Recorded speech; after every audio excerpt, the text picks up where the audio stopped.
सरिता की रसोई में आप सबका स्वागत है। और आज हम बनाने जा रहे हैं पिज़्ज़ा पास्ता। आपने बहुत तरह की पिज़्ज़ा खाई होगी और मैंने भी आपको बहुत तरह की पिज़्ज़ा दिखाई है। एक बार आप इस तरह से ये पास्ता पिज़्ज़ा बनाइए, आपके बच्चे भी न दीवाने हो जाए, मेहमान भी न दीवाने हो जाए। और बनाने में बिल्कुल सिंपल, बहुत ही सुंदर तरीके से झटपट से बन जाती है।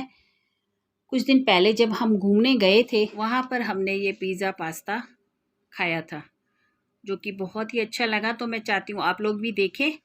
और उससे पहले मैं आपको जिस रिज़ॉर्ट में हम रहे थे, पुष्कर का ये रिज़ॉर्ट, अवतार रिज़ॉर्ट और एक जॉलीवुड रिज़ॉर्ट, मेरी मानिए आप भी एक बार ज़रूर जाइएगा। एक बार मैं आपको दिखाती हूँ कैसा लग रहा है आपको। यहाँ पर ये बहुत सुंदर से टेंट वाले रूम थे और कुछ सुपर डिलक्स रूम भी थे। रात का व्यू तो इतना अच्छा था, एक बार आप देखिए।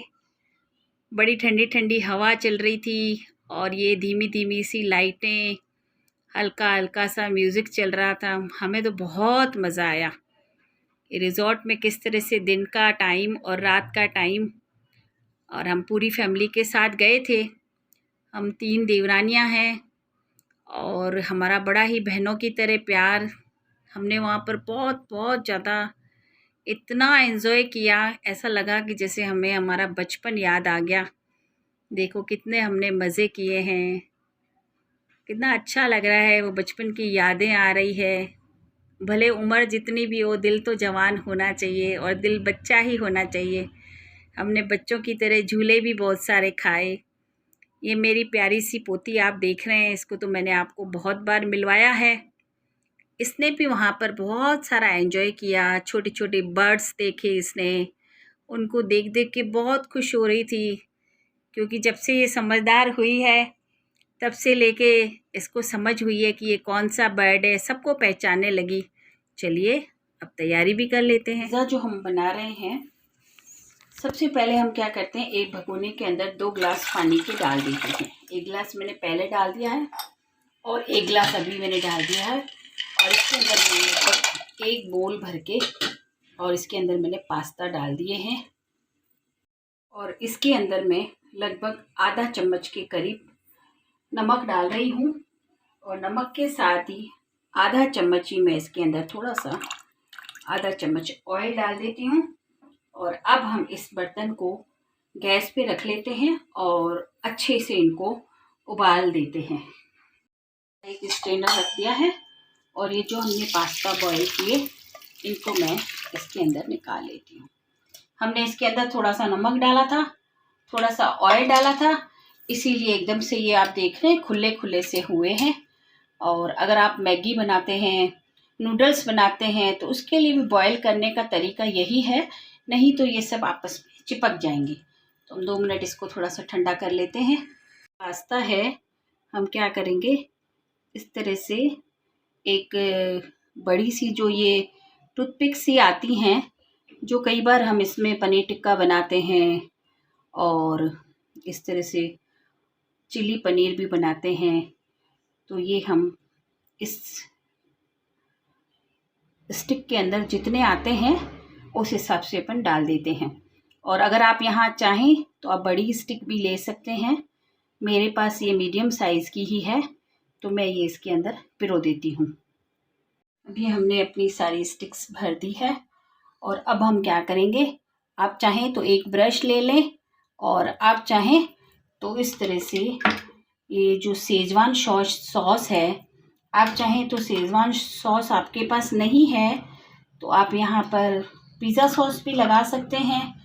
पिज़्ज़ा सॉस भी नहीं है तो कोई दिक्कत नहीं है, आप यहाँ पर केचप भी लगा सकते हैं। तो आप अच्छे से इसे स्प्रेड कर लीजिए। मैं थोड़ी कम लगा रही हूँ क्योंकि मेरी छोटी सी प्यारी सी पोती है, वो शेजवान सॉस बहुत ही ज़्यादा स्पाइसी होती है, तो लगता है नहीं भी खा पाए। आपको पसंद है तो आप यहाँ ज़्यादा भी लगा सकते हैं। और अब हम क्या करते हैं, इसके ऊपर ये थोड़ा सा प्याज डाल देते हैं। जैसा कि हम पिज़्ज़ा बनाते हैं तो पिज़्ज़ा के अंदर जो चीज़ें हम डालते हैं, और इसके साथ ये मैं थोड़ी सी शिमला मिर्च डाल रही हूँ यहाँ पर। इससे भी इसका फ्लेवर जो है वो बहुत अच्छा आएगा। आपके पास पीली शिमला मिर्च है, लाल शिमला मिर्च है, तो आप वो भी लगा सकते हैं। और ये थोड़ी सी मैं हरी मिर्च ले रही हूँ, एक आधी, ज़्यादा नहीं। और इसी के साथ ये मैं थोड़ी सी इसके ऊपर लाल शिमला मिर्च, गाजर और ये टमाटर, इनको मैंने बारीक बारीक काट के और मिक्स कर लिया है। इनको हम इनके ऊपर लगा लेते हैं। अब मैं इनके ऊपर इस तरह से थोड़े से कोन भी डाल देती हूँ। कोन से भी इसकी सुंदरता भी बढ़ जाएगी। और ये स्नैक्स आप सच में खाएंगे ना तो आप कहेंगे कि बहुत अच्छा है। ये हमने जिस होटल में खाया था और जब मैंने देखा तो मैंने खुद ही अंदाज़ा लगा लिया था कि ये इस तरह से बनाया गया है। तो आप भी जब बनाना शुरू करेंगे तो आपके भी दिमाग में बहुत सारी नई नई रेसिपीज़ भी आनी शुरू हो जाती है। और मुझे अच्छा लगता है जब आप लोग मुझे इतना मोटिवेट करते हैं ना, तो बस मन खुश हो जाता है और लगता है आपके लिए और भी बहुत कुछ करें। और अब मैं इनके ऊपर इस तरह से ये पिज़्ज़ा डाल देती हूँ। आप चाहें तो आपके पास इस तरह से चीज़ है तो आप इस तरह वाली डाल दीजिए। आपके पास मोज़रेला है तो आप मोज़रेला चीज़ भी डाल सकते हैं। क्यूब है तो क्यूब डाल सकते हैं, जो आपका मन करता है, जो भी पिज़्ज़ा आप पसंद करते हैं इस तरह से हम डाल देते हैं। बस इस तरह से ऑलिव्स हैं तो आप लगा लीजिए, क्योंकि पिज़्ज़ा में तो ये बहुत अच्छे लगते हैं और सबको बहुत ही पसंद आते हैं। अगर नहीं है तो भी कोई बात नहीं, आप इसे स्किप भी कर सकते हैं। मेरे पास पड़े हुए हैं इसलिए मैं इसके अंदर लगा लेती हूँ।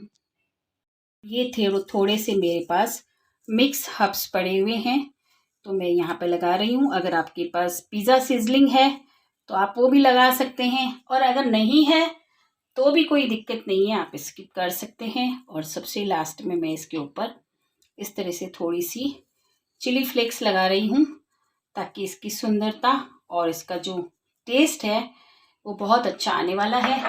और अब हम इसके ऊपर बिल्कुल थोड़ा सा ये धनिया आप देख रहे हैं वो भी डाल देते हैं।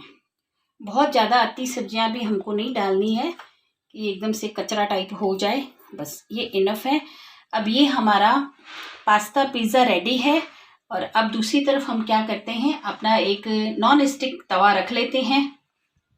ऊपर मैं इस तरह से थोड़ा सा बटर जो है वो डाल देती हूँ। हाँ, यहाँ पर मैं एक बात और बताना चाहूँगी कि अगर आप इस तरह से नहीं बनाना चाहें तो आप माइक्रोवेव में भी बना सकते हैं। आप इसे ओटीजी में भी बना सकते हैं, इस प्लेट को रख लें। और अगर आप चाहें तो स्टीमर में नीचे पानी भरने के बाद स्टीमर के ऊपर प्लेट रख के और इसे स्टीम भी कर सकते हैं। मैं इसको थोड़ा सा क्रिस्पी रूप देना चाहती हूँ, इसीलिए मैंने इस तरह से बटर डाला है। और अब हम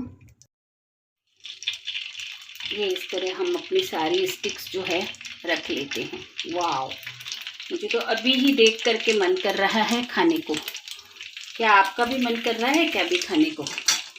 तो अगर आपका मन कर रहा है, अरे ये सारी स्टिक्स हमने रख दी है। अब हम क्या करते हैं, इनको कवर करके सिर्फ 1 या 1.5 मिनट के लिए पकने के लिए रख देते हैं।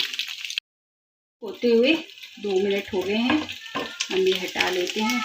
वाव, ये हमारी पास्ता पिज़्ज़ा बनके तैयार हो गई है।